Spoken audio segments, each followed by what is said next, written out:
over the past few months, we've had a cavalcade of commentators and even famous economists tell us that the costs of the US tariffs on the imports from other countries would be ultimately borne and paid for entirely by the US consumer. And this has been a message that's gone on repeatedly for months. However, over the previous few videos that I've made, I've shown that there are plenty of suppliers who do not plan to pass their tariff costs on to their customers. In fact, a lot of these suppliers' costs, tariff costs, are being borne upstream from them by their suppliers.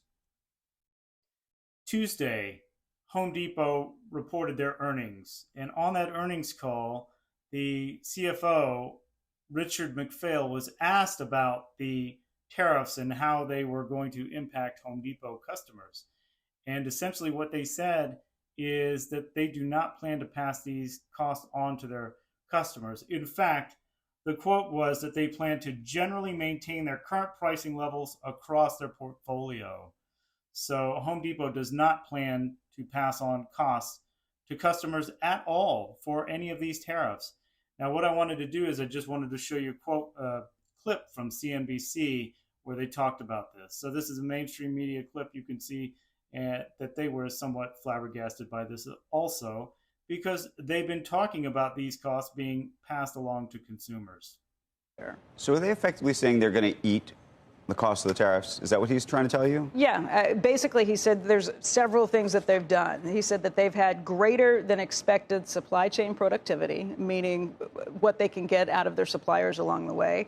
And second of all, they've been able to mitigate shrink. They did it again in the last quarter. That's 6 quarters in a row they did that. I asked why. Why have they been able to fight the theft that was taking place in the stores? He said because over the last 2 years, they've been working with municipalities to go after organized crime rings. They've also done other mitigation in the stores that they don't want to talk about because they don't want to let the thieves know what they're doing to keep them from stealing things. And all of those things, the work that they've done internally to make things more efficient and improve their own operating margins, help them pass some of that on. The other thing, though, is that they're sourcing from different places, so they're not getting as much from China. But where are they sourcing? But all these other places, right? But all this more than 50%, and I did ask him that. There's 10% tariffs at least for every place that you go, but more than 50% of their products are sourced here in the United States. So they're in a better position than a lot of the big box retailers are when it comes from that perspective. There have been sourcing things, he said, over the last couple of years. Some product lines have moved back to the United States, including power tools, outdoor power equipment. Some flooring lines have done that. So they've already been making this push, and it's something they've been working on for about a decade. So Home Depot doesn't plan on passing these tariff costs along to their customer. And what does that mean for their competitors like Lowe's? Well, Lowe's had their earnings call yesterday, and they were asked about tariffs. And when they were asked about them, they said they're not in the habit of donating market share to the competition. And they plan to work with their suppliers and do their best to minimize impact on customers. So Lowe's is not exactly saying that they won't raise prices at all. But as he said, they're not in the habit of donating market share, because once you lose market share to a competitor, it's very expensive to get it back. So I would imagine that Lowe's will do its absolute best to not pass along any tariff price increases to their customer. Their number one competitor, Home Depot, is not going to do that. And so they're going to be pressured to not do that as well. In addition, there is some overlap between other companies, other big retailers with Lowe's and Home Depot, and that includes Walmart. Walmart's already said they plan to minimize the impact. They haven't said there would be no impact. And it is kind of difficult to have no impact, especially when you source so many products from China, as you do with a company like Walmart. So there will be some impact, but most of this impact is going to be spread out amongst an entire supply chain of companies, and most of it will not be borne by the customer at all. So just to be fair, I did want to cover one company that said they would be raising prices, and that's Stanley Black & Decker, and they are a supplier for Home Depot.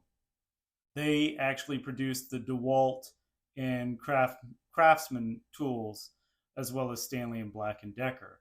And in April, they did raise their prices by single digits on some of their products. So single digits for the tariffs that we've seen already, which are a minimum of 10% tariffs. Now, Stanley Black & Decker says they have 15% of their supply chain still in China. Now, one of the things they're doing, though, is they are adjusting and retooling their supply chain, as they mentioned on their earnings call, and they are getting their production out of China. So the tariffs are having the effect, the desired effect that they were intended to have, and that is to move production out of China and to move production into the United States. Obviously, not all the production is going to come back to the United States, but significant amounts of production will be coming back to the United States. So there you have it. Customers, the end customer, the U.S. consumer is not bearing the full price of tariffs, and in some cases, the U.S. consumer will not see any price increases from tariffs, even when the products are sourced from overseas and are sourced from China. Anyway, if you like this video and you like this kind of content, please give the video a like and be sure to subscribe to the channel. I'll be doing more videos on this topic and other financial and economic topics. So thanks for watching.